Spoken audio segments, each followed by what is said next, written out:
Hello, everyone. Welcome to the webinar. We're just going to give people another minute or so to trickle in. So just hold tight. We'll begin shortly.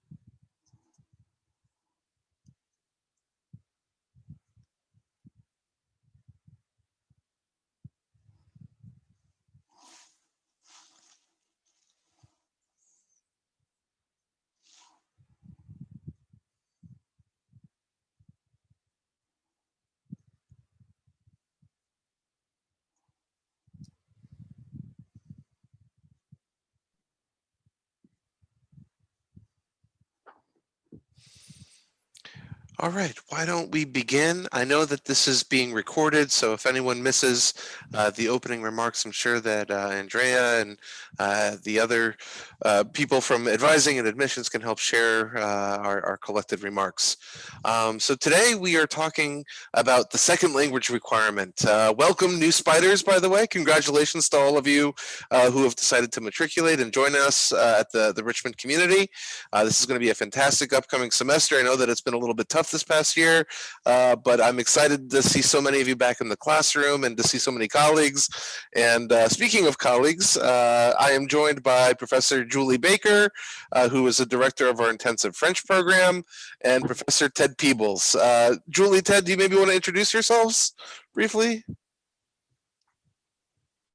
Yeah, you just did. I've been at Richmond for a long time now, about 20 years. I direct the French intensive language program. And so if anybody has any questions about French specifically, I'm happy to answer any questions. Yeah. I'm Julie's counterpart in Spanish. So have I been here longer than you? Yeah. But we're both old timers. But we know a lot about this, so. Yeah, so we've been doing this for many years, and both of us are, well, I'll speak for myself here. I'm not really, can't remember in your case, but I direct the 100, 200 level, the lower level classes. We're happy to give advice about the upper level classes as well, but we pretty much deal with the language requirement part and in my part for Spanish. And this always brings back memories because I'm teaching the classes that I started taking when I started at the University of Virginia many years ago, but I had no idea that I would eventually become a Spanish major and a Spanish teacher. But I remember taking sitting in one of these meetings and finding out about the language requirement my first year. So been there. And I am Michael Marsh Soloway. I'm the director of the Global Studio. Like Ted, I've been exactly where you're sitting now. I remember my first my orientation week at college at Northwestern University. I had to sit for a Russian placement test, and little did I know I would become a Russian lecturer, a Russian teacher in my future career. So who knows what you'll get up to?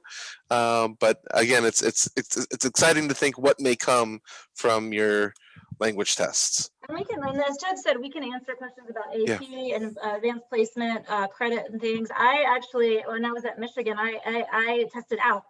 So you were smarter than me. Yeah. So I have that background, but we can't answer other questions besides just the 100 and 200 levels, like what to do if you have AP scores or IB, SAT2, or other types of I guess, evidence of a certain advanced proficiency. Yeah. So just to give you a little sense of what we do in our two departments, there are two departments in which we used to be one big department, the Department of Modern Languages, but we since split. That happened probably about 10 years ago, I'm guessing, Ted. Mm-hmm. So we are now broken up into LLC, which is Languages, Literatures, and Cultures, and then Latin American, Latino, and Iberian Studies. And primarily, we do these 5 primary activities. We teach languages, literatures, and cultures. We train our students to do research. We advise, encourage, and initiate student conferences. We mentor students to engage in multicultural creative activities, and we accompany our students on study abroad. And this is just sort of a short summary. I'm sure we do so much more, but this is largely what we do in case you had questions about what goes on in our departments. And I have some pictures later on in the slideshow if you wanted to see sort of our activities in action. Here is the overall breakdown of language programs at the University of Richmond. There are 7 in LLC that fulfill Com2: Arabic, Chinese, French, German, Italian, Japanese, and Russian. In La Lise, we have Portuguese and Spanish. The Lusophone studies is headed by Dixon Abreu. And then in classical studies, we have Latin, and then this is classical Greek. So all of these languages fulfill Com2. And, it's really just a question of what level you're interested in taking or starting off at, and how to go about placing yourself into one of these courses. In LLC, there are 2 additional programs here, and these both appear with asterisks. There is a new fledgling ASL program. We have, it's going to be offered as Linguistics 297. It's going to be offered this fall for the very first time. As of yet, because it's a single course, it does not yet fit into the Com2, the proficiency-based framework that we have, but it is offered as an elective. So for general elective credit, if you'd like to take ASL, we now have a new curricular opportunity for you to do so. Secondly, the self-directed language acquisition program. This is a program for students who want to go above and beyond sort of the preliminary language requirement. Once you've already fulfilled Com2, if you wanted to study Indonesian or Ukrainian or Yoruba or something else that's not typically offered in a traditional setting, the self-directed program can help you to, they'll assign, you'll be working directly one-on-one usually with a native speaker of that language. There will be purchased textbooks or audiovisual materials, but it's largely you designing your own syllabus, and you bring that syllabus to life with a qualified partner. So that's what happens in the self-directed program. But this is the overarching framework of how our language programs are organized. And even though we may be across different departments or units, we are very active in collaborating, largely in spaces like the Global Studio. But it happens elsewhere. So just to give you a rundown of what the second language requirement entails, it's colloquially referred to as Com2.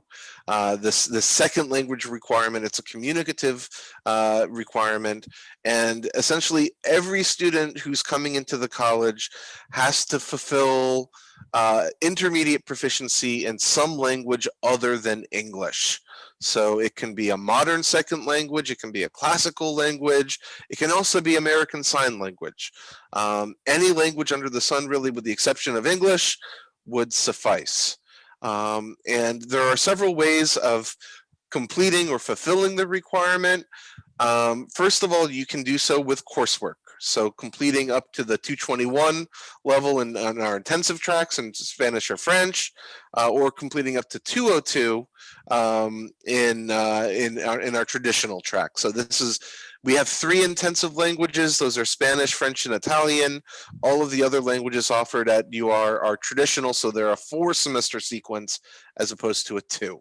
So in French and Spanish, you can fulfill those, the language requirement in just a single academic year, 2 semesters, as opposed to 4.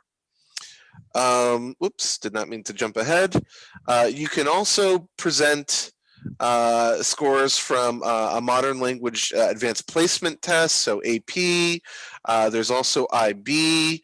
Recently, if we have anyone on the call phoning in from the UK, we do accept O-level and A-level. Again, the SAT 2 subject score areas can be applied to your requirement. And by and large, I would encourage you, if you've taken any sort of proficiency test in the past, I would encourage you to check out the registrar's office. It's the exam credit by exam policy. And I actually have that up here in a tab. Let me see if I can escape and just go over to that page. Okay, here we are. So I did at one point. Okay, Com2 exemptions. Here we are, and I'll put this in the chat for those of you who may be interested in this. But it's the credit by exam policy, and you can see sort of what the overall thresholds or levels are for each test that you may have taken. So I'll put this in the chat. I'm sure many of you have already seen this document. Chat to everyone. This is where you can see the most current exam policy. So just click fall 2021. And so you can see here for French, for instance, you need a 3 which fulfills Com2 only. 4 or 5 gives you Com2 plus. You'll get credit for the 221 as well. Julie, do you want to say anything about the AP credit with French at all in terms of that additional credit that comes over? Did I hope I was exhaustive there in saying exactly how it applies. So if you get a 4 or a 5 on AP, I think this is for Spanish too, Ted, but let me know if I'm wrong. If you get a 4 or 5, you actually get a 1 unit of credit with it, yeah, as well as exemption. But with a 3, you can take exemption, but no credit. And I just wanted to say something about, there was a question about intensive, what that means. Yeah. Intensive doesn't necessarily mean like we're going to teach the most intense grammar, like sequences. It's basically time on task. So instead of taking, you know, like 101, what do we have? 101 in the fall, 102 in the spring, 202 in the fall, and 202 in the spring for 4 semesters, like a more traditional language sequence. Our intensive courses combine 101 and 102 into 1 semester, and it's called 121, and then 201 and 202 into the 2nd semester, it's called 221. So you get it done half the time, but you are in class 5 days a week instead of maybe like a Monday, Wednesday, Friday, or Tuesday, Thursday type of thing. So you're in class every single day. So you have French, Spanish, or Italian every single day. And then on top of that, there are lab sessions that are run by undergraduate majors and minors, TA, kind of teaching assistants, and they help you with speaking practice and review grammar and vocabulary and do different types of activities.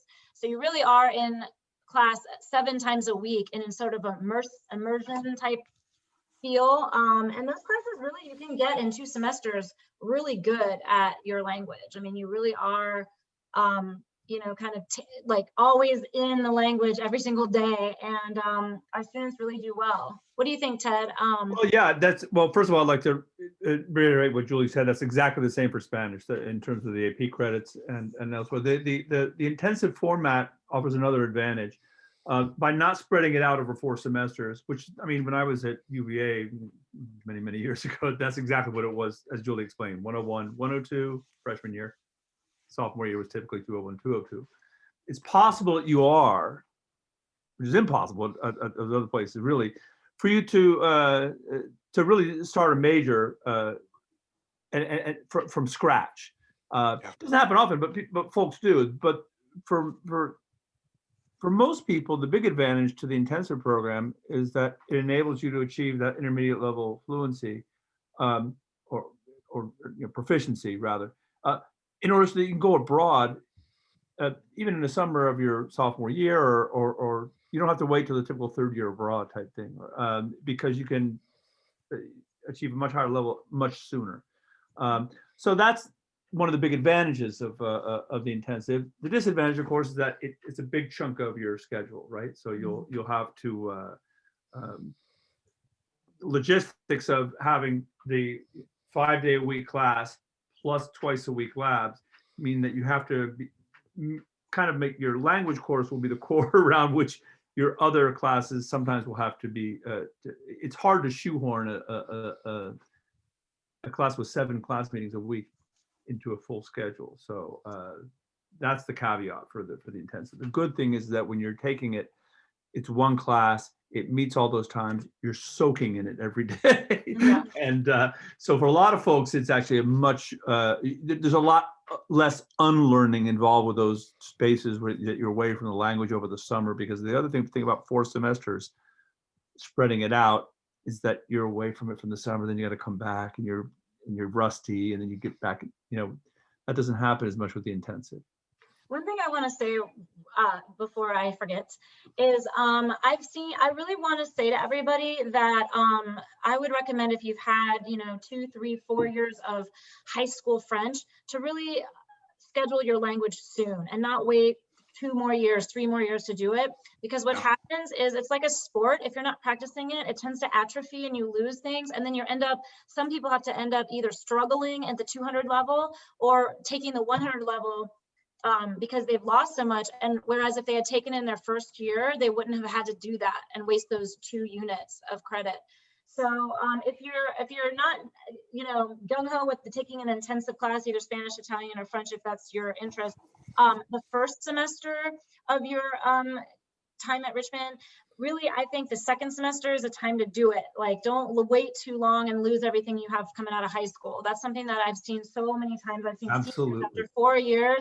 I see seniors saying, well, I had 4 years of high school, but it's been 4 years since they've taken it, and they try to take the 200 level, and it's a really kind of a mess. So that's something that I would recommend. Maybe if not first semester, think about it definitely for second semester. Right. Thank you. That's a good point. Yeah, that's a really good point. And Julie, I think I just want to drive home the point that not completing the requirement early, it helps to prevent the possibility that you could be in the final semester of your senior year and still have this, it's essentially a 2-semester minimum requirement that you have to fulfill. So knocking it off early, making sure that, language tends to be one of those things that if you don't use it, you lose it, making sure that you keep those skills active. Very much so. I would agree with everything that's just been said. Can I have one more thing? As an advisor, I tell my advisees always as well that the language classes, especially the intensives, because just for the logistics of making up your schedule, you'll never going to have more flexibility in your schedule than you will during your freshman and sophomore years. That is to say, as soon as it's almost like a pyramid, and as you work up that pyramid towards your major, and you get into the 300 and 400 level classes, those classes tend to be unique. They don't offer many sections. And there's a lot of sine qua non, things that you have to take in order to progress in your major. It becomes much more difficult from a scheduling, just thinking strategically, if you leave these courses, these gen ed courses for your junior and senior year. So take advantage of the flexibility that you have. For example, for 221 in Spanish, we offer 9 sections. But that's not going to happen in your major. Once you work your way up in the major, you're going to have fewer and fewer choices about when to take things or multiple sections. So it makes a lot of sense in that way, just to get it done early. You're never going to have a more flexibility than you will right now.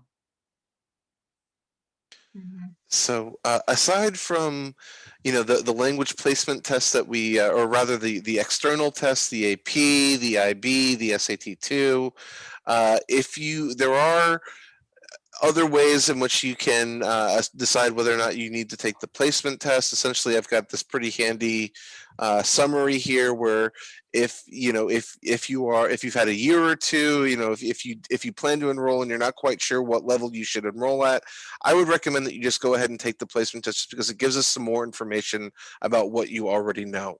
And I realize that students come into this process, there's probably a great deal of stress. I want to make sure I knock off the language requirement. The placement test is a relatively quick, at least from my perspective, it shouldn't be that stress inducing.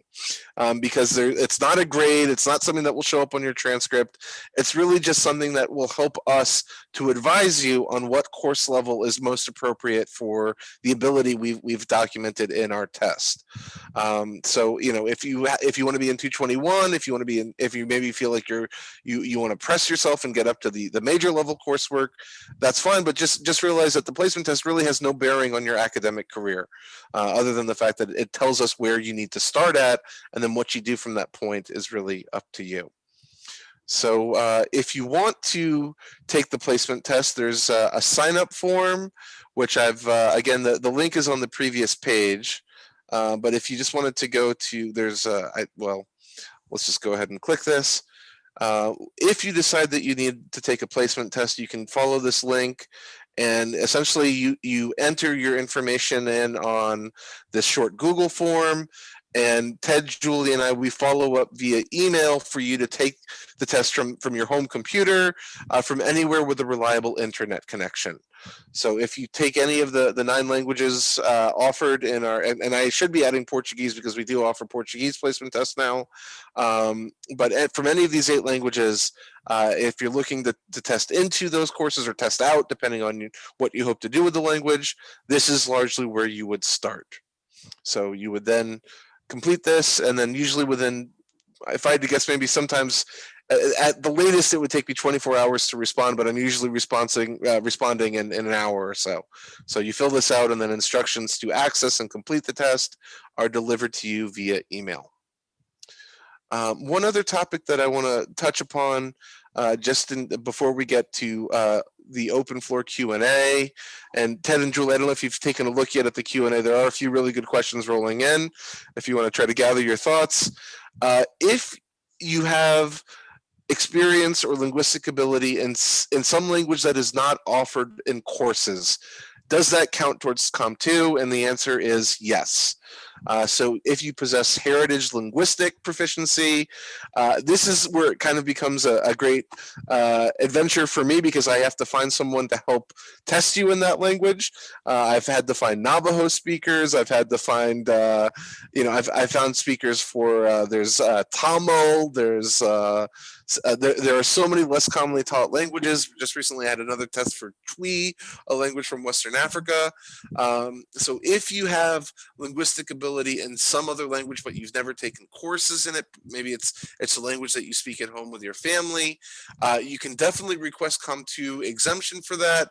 But the key caveat is that you should realize that you will need to demonstrate intermediate proficiency in each of the 4 skills. So reading, writing, speaking, and listening, that's largely what we're looking for when we determine whether or not we should be granting you exemption. And if you can do that, you would then have Com2 checked off on your account in Bannerweb, and that would be sort of one less thing for you to worry about in completing the gen ed requirements. I also wanted to give you, Julie and Ted mentioned the labs, the drills. Many of these activities take place in the Global Studio, which is kind of our community hub for language learning. It's located in the Carol Weinstein Center, room 226. It's open about 80 hours a week, and classes come and use it, and you can connect to your website, and you can connect with, this is an activity where students in this class, I believe this is Elizabeth Kisling's class, they're talking with students at a university in Hidalgo, Mexico. We also host things like the French Film Festival. I mean, the Global Studio really does a lot in trying to ground and create a community commons for different areas of linguistic research, linguistic activation. So I would encourage you to consider using that. And one of our primary responsibilities is, of course, running the placement tests. Ted, Julie, is there anything that I'm forgetting? Anything you'd like to add before we open the floor to questions and the Q&A? Yeah, I think I can answer a lot of questions in one fell swoop. Go for it. So, okay, if you guys are all looking on Bannerweb, it's going to look kind of strange for like what the intensive is listed as. So let's say there's 3 sections of a course. You're going to see, like, if you have the first section, maybe it's at 9 o'clock. You're going to see 2 different listings for it. You're going to see an O1A and an O1B. The only difference in those, let's say like that class meets at 9 o'clock. Well, there's like 15 students or 20 students in that class, that's possible. But there are 2 different listings for it because there's 2 different lab sessions for it. So it'll say something like, Monday, Wednesday, Friday at 9, Tuesday, Thursday at 9, and then there will be a lab at a time in the afternoon, and the O1A and the O1B will be different. And the only difference in the difference between O1A and O1B is the lab session. Same with O2A and O2B. The only difference is going to be the lab session. So I think somebody was asking if it only meets on Tuesday, Thursday. None of the French, Spanish, or Italian intensive courses are going to only meet on Tuesday, Thursday. There's going to be another listing for Monday, Wednesday that you just have to look for. Michael, do you have that pulled up? Yeah, I'm in Bannerweb right now here, Julie, if you want to. So an example, if you can go so we have an example, O1A and O1B. That's the section that meets at 9 o'clock for French. And you have Monday, Wednesday, Friday, and then you have the lab times breaking up the Monday, Wednesday, Friday, and the Tuesday, Thursday time, and that's something that they just can't get around. But basically that meets every single day. Monday, Wednesday, Friday, Tuesday, Thursday, they both say 9. And then that lab session with the TAs that are undergraduates are at 4:30. And then if you go down to O1B, that's the class, that's the same class. It meets at 9 with the professor, but you'll see down below that Tuesday, Thursday, the lab session is at 3. So that's the difference in the two. It's a little hard to understand, but I think the question about Spanish, Ted, with the Tuesday, Thursday, only meeting on Tuesday, Thursday, there's no way that would be correct. Well, it depends on what we're talking. There is the one exception for Spanish would be the 151. 151, yeah, but not. So we have a class that technically is non-intensive because it is a 1-unit class. It's not 2 units, and the main class meets Monday, Wednesday, Friday, all the sections of that class. And this is called Spanish for Advanced Beginners, or Spanish 151 in our parlance. Spanish 151 is a course for those of you who have been away from the language. I noticed one person was asking a question about, I haven't taken a language since 8th and 9th grade. Typically what happens is if you have a couple of years of high school Spanish, as far ago as 8th and 9th grade, you might want to start over at the very beginner level. But again, this is where the placement test comes in handy. If you take the placement test in Spanish and it places you at the 151 level, what that means is if you've had several years of Spanish, but you're rusty, 151 is for those folks who it's a beginning class, but it's not the intensive 5-day-a-week format. It's kind of like a greatest hits version of the, that's the way I like to explain it, of beginning Spanish. So it's not going to be so much about, going back over uno, dos, tres, days of the week, colors. That basic stuff, it'll kind of take that for granted, but it will be a comprehensive review of all the, the basic grammar, the present tense, going through the nuts and bolts. As kind of a refresher course. It ends at the same point as the regular intensive beginner class. That is, you can think of them as, an express train or a local train. The intensive beginning Spanish stops at every station. Colors, days of the week, numbers, everything else. And then the 151 class takes you to the same place, goes through all the same major grammar points, but it would be the express, stopping at the major points. Ser and a star, for those of you who are familiar with Spanish, the preterite imperfect, the big enchiladas, as we like to say in Spanish. Anyway, that's an offering that we have in Spanish that French does not do. So for most of our beginning Spanish classes will be that advanced beginner Spanish for those of you who had a couple of years. Again, this is where the placement test comes in really handy to find out if it's for you. One of the things that we don't encourage you to do is if you've had 3 or 4 years of Spanish in high school and you get a 0 or you place it as an absolute beginner on the placement test, either because you had a bad day or you weren't trying or you're that rusty, we like to encourage you to take the 151 class and to not start over. Typically what happens is you reactivate your Spanish if you've been away from it. Say you didn't take it your senior year of high school, but you have 3 years or 4 years coming from 8th grade. We don't recommend starting over from 0. That's where the 151 course is a really good fit because it helps reactivate that Spanish that you've had. So again, this is different for Spanish. We offer this advanced beginner class, and I'd be happy to talk to you about it privately. You can message me about that or email me about it if you'd like to know more about that particular class. Yeah, and one thing to remember is for the 121, I think both in Spanish and French, that class is blocked. So you can't just register into it on your own. Like you have to go through us, Ted and myself, to be approved for that class, because those are for just beginners, people that are just starting out, maybe had 1 year or have had a lot of time off. Those are not for people with 3 to 4 years just trying to start over. Right. So those classes, those beginning classes are going to have to require an approval, emailing us to make sure that that's really where you belong. The other thing is somebody asked, if you place into a 200 level course, do you still have to take 4 semesters? If you're doing intensive, Italian, Spanish, and French. If you take 221, you're done after that. And you can continue on in the 300 level if you would like to continue, but you're done with Com2 and you do not have to take 4 semesters after. 221 is basically the class that you would take for Com2. Some of you might have to take 100 level because you're not ready for 221 yet. You might have to take the 121, but 221 represents 2 semesters of intermediate language, and that would get you to the intermediate proficiency that we require. And remember what Julie's saying about proficiency is true. This is not a seat time requirement. That is to say, you do not have to have a certain number of hours in a language to fulfill the language requirement. You can do it that way, but say you were to take beginning Spanish and then spend the summer in Venezuela with your abuela, speaking only Spanish, and then you came back to UR and took the placement test and placed out, you'd be done. Mhm. That is to say, you don't need to necessarily take the Spanish class at the intermediate level. It's what most people do, but there are other ways around this. And for anybody out there who is a heritage speaker, that's another way of doing it. Maybe you've never taken Spanish before, but you speak it at home with abuela, right? If that's the case, then there's a way for you to take the placement exam and then have an interview with me, do a writing sample, and you're done with the language requirement as well.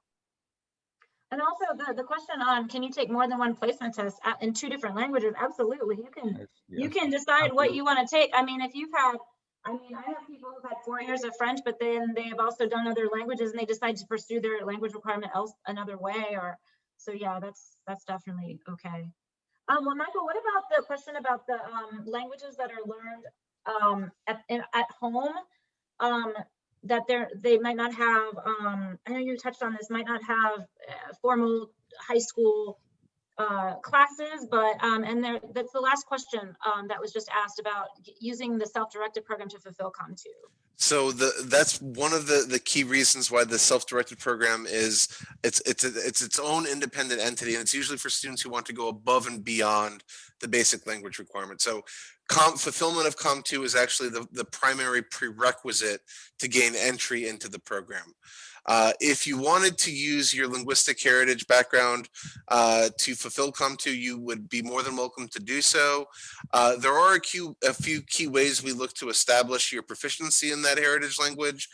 So generally, if you have any sort of educational transcripts that would help to inform what you've done in the language, where if you're in an educational system where the primary language of curriculum and of studies is something other than English, that could count towards your case. We also look for formal proficiency assessments where some students overseas, especially if you're in the United Kingdom with the OA levels, any sort of standardized proficiency test could speak to your ability across the 4 skills. And if education and proficiency assessment doesn't work, we generally look to start. We do an informal oral proficiency interview with a qualified native speaker, and it's slightly modified. It's not entirely oral because we want to make sure that you can read and write in that target language as well. So if you wanted to fulfill Com2 with some language that's not formally offered, you would need to go to the Com2 exemption page, which I will. It's in it's in the chat now if people. So if you speak Tamil or Urdu at home. Yeah, exactly. If you speak Tamil or Urdu at home, you can absolutely apply. But just realize that you need to demonstrate intermediate proficiency across the 4 skills. So that includes literacy skills. You need to be able to read and write in that language. And that's oftentimes a big stopping or it's a big roadblock for some people, but it's also to make sure that people know every language has a place in the academic structure here. So Tamil, Urdu, really there are 7,200 languages on earth. We offer 9 of them in programs. So any one of those other 700, 190 some odd languages that we offer. I just wanted to say also, there's an easy question to answer. You can always start a new language. So you can take multiple placement tests in different language. You can say, I learned French for 4 years in high school, but I want to start, you can start a new language whenever. You can use, for example, Spanish for your Com2, and then take another language for other reasons, things like that. Also, Michael, just to review for people coming in, how do they schedule a placement test again? I know Andrea just put in the chat the link, but what is the best way to get a placement test in the language? Just to remind people. Yeah, just if, you sign up on that Google form. Here, I'll put that in the chat again. I think Andrea just put the link. Oh, Andrea just put it there. Yeah. And so, yeah, once you fill out this form, it sends an automated email to our cohort. And I then follow up with an email that gives you access to the placement test. You'll have to, provide some information about what languages you've studied, how long you've studied the language. And there's kind of a preliminary self-assessment. Then you actually take the test and it gives you an approximation of where we think you should be in our curriculum. And we use the WebCape test that was developed initially at Brigham Young University, and it's been sort of the bedrock of how we've placed students the last 20 some odd years. All right. A few questions here.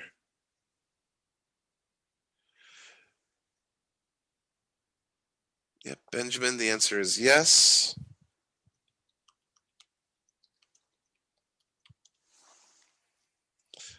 Will the ASL course also be offered in the spring?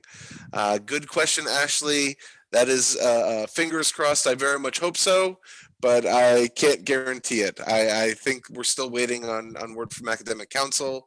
I don't want to get ahead of myself by providing an answer that may ultimately prove wrong, but that's a very good question. If you're interested in taking ASL, it will be team taught this year.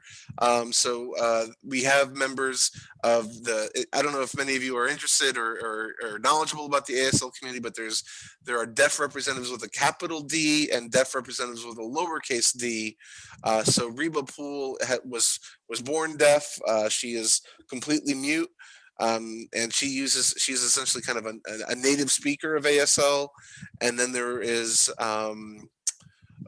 Kay Wise, who is a lowercase d deaf person because she's conversant in spoken English and can hear. But it's important that you have a sense of both of those populations, and it's very much integrative, mixing those populations and thinking about deaf culture and deaf identity across all different levels. Great. Julie, do you want to take Jabir's question here? Which course level is usually regarded? That's a tough one. I know. Conversational. It depends. Survival skills. Yeah. Would you get around in France? Conversational 200 levels usually do it. Working proficiency. You're gonna. I mean that depends on what kind of work. Sometimes you have to take classes that are the language for specific purposes. So usually our major and minors should be pretty conversational, but may not be at working proficiency still. Depends, I mean, yeah, that's pretty particular. What would you say, Ted? Well, it's also language specific. To achieve the same level of proficiency in Japanese, for example, is not going to be the same as it is in Spanish. But probably with Romance languages, French, Italian, Spanish, certainly, I think that, we offer typically what are the conversation type classes and conversation composition type classes at the 300 level, where you're doing hands-on thing with the language, right? So it's less about the nuts and bolts of the language, which you'll get in the 102 level. And then the 300 level will reiterate all those things, but in the context of you, talking about film, doing a service learning thing, which we offer. One of our most popular courses in Spanish at the 300 level is Spanish in the Community, where students have a service learning requirement working with the Latino community here in Richmond. And that could be translating in a hospital, working with parent-teacher conferences for little kids, at an elementary school, all kinds of things. So yeah, it tends to be more hands-on, and certainly the conversational skills are built through those activities that you'd see the 300 and 400 level class. Just on Jabir's question as well, we offer, for those of you who wish to take something called the Stamp 4S exam, there's something called the Global Seal of Biliteracy, where there are two levels of proficiency that they test, that they look for, where they describe it as there's functional fluency, which is sort of like just getting around, and then there's working fluency, which is how they describe the ability to use a language for professional purposes or for professional applications. And you'd be welcome. A lot of our new students have started you can add these qualifications to your LinkedIn profiles, which has been a nice new bonus for us. But this is sort of a way to answer Jabir's question. The full or working proficiency is something that is still kind of up for debate, and it's very particular to the individual and what that individual is doing. All right, any other questions? Let's see.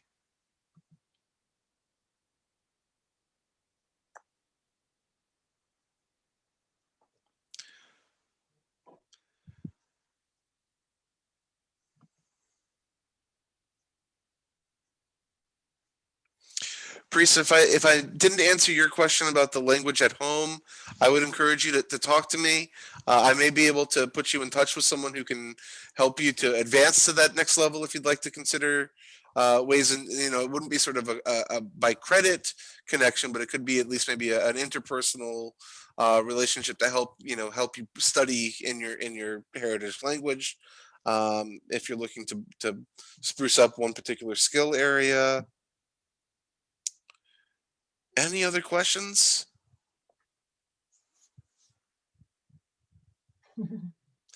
Okay. Andrea, is there anything that we missed? Anything we should touch upon? No, I think you did a great job. Thank you all. There's a new one. There's a new one. Yes, if you place into a 100 level class, that would not give you intermediate proficiency, so you would need to take the 200 level class. Because if you're starting from scratch, you'd have to go through to the 200 level class. Right. That's if you want to get if you want to fulfill the Com2 requirement. Right. In that language.